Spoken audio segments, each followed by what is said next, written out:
we have asked him to convey our concerns to the government, to call a meeting, call the assembly to discuss the bill which the opposition leaders had, the opposition members had given to the government at the last assembly session.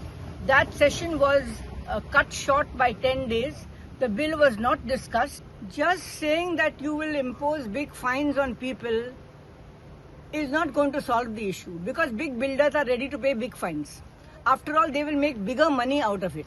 Our demand is that the Surveyor General of India's plans, which are the official plans for all over India, that should govern hill cutting. Second, CTP, the Chief Town Planner, cannot decide when to give and when not to give. There are no rules for hill cutting. That is our demand, that rules have to be framed and follow strictly the Surveyor General of India's plans.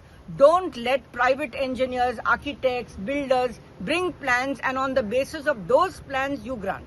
He is very much supportive of the issue that we raised regarding the casinos. He said that yes, these are issues which casinos which should not be in the place where they are, and has promised to convey our information. He has said that he will look at the information, and we discussed it, and we hope that he will convey it to the government, because our main demand is that the assembly should be called and discussed, the bill discussed.